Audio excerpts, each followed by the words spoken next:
Doggerel? Doggerel, yes, I just checked the pronunciation. That is how you pronounce it.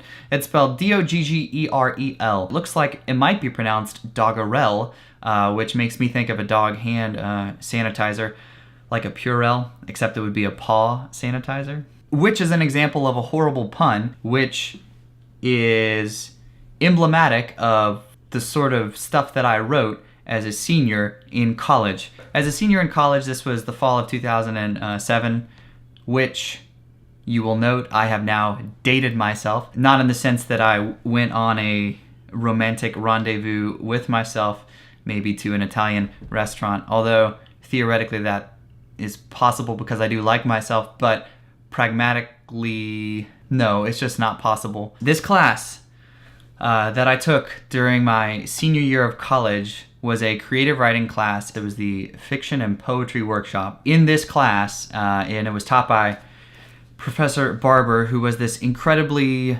brilliant, I guess the adjective would be wild. Not even really wild, more so untamed and just wonderful professor. As a part of the class, we had the practice of having to keep a notebook where we wrote down various creative writing entries and we numbered them. I thought it would be a fun activity to rediscover how incredibly abysmal and horrible and maybe pompous a writer I was back then. And also perhaps maybe to look at that version of me and compare it to the current version of me and to see how much I've grown, which is probably not a whole lot at all. I haven't read through a whole lot of these yet because I want to remain pure in my reactions to them and in my grimaces and cringing. So I'm just going to start out with a random entry here. This is entry number 3. Ingrown toenail with lacerating edge. You have diced my southern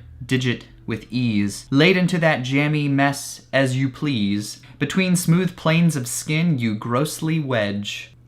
How stealthily was your growth hidden to all. You increased in size and malevolence, and then struck, destroying my indolence. Surely you chuckle as I cringe and bawl, but tomorrow I'll see Doc McAfee, and he'll consort with my tools of revenge. With gleaming scalpel and prickly syringe, he'll numb my toe and cut you out of me. Free of your acerbic bite, I'll stand proud, your tyranny finished, my head unbowed.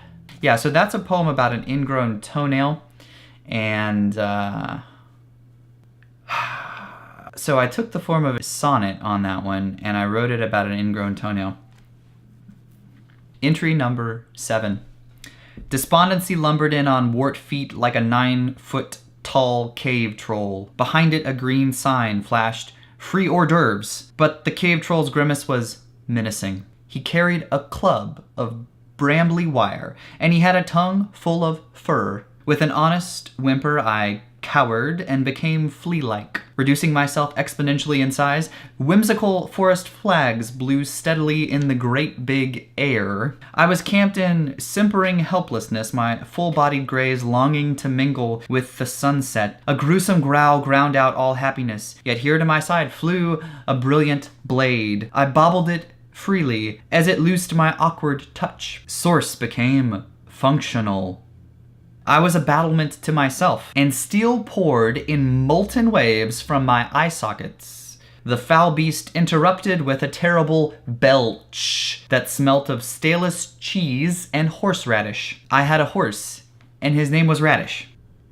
Quickly I called him, and he cantered swarthily, fresh from his ease. A bone grew in my chest. These were the paces of success and death. I had cleft a sour note out of a patch of harpsichord trees. The nest of wrought egg tumbled into the exalted field of battle. A grease fire was lit in the pit of my bowels. As I took steps toward the pock-marked colossus, a Broadway number erupted in the seasonable stench that shot flecked cones of saucy swing in the monster's direction. He grumbled, then stumbled, finally flailing in limbo-esque grandeur. His goose-sized paws slid backwards and down. A brandy was poured on my behalf. 3 cheers and a white parade, set to commence on a Saturday morning. Upon the ground, A roving red eye became as still as a tree. Yeah, so I don't know what that was or what the purpose of it was at all. What was I thinking? I really wasn't. I don't know if I was thinking. Maybe I was just writing. Maybe my hand and my brain were disconnected. Conclusions I can draw. I was a lot more adventurous in my language, if a lot less clear in my meaning.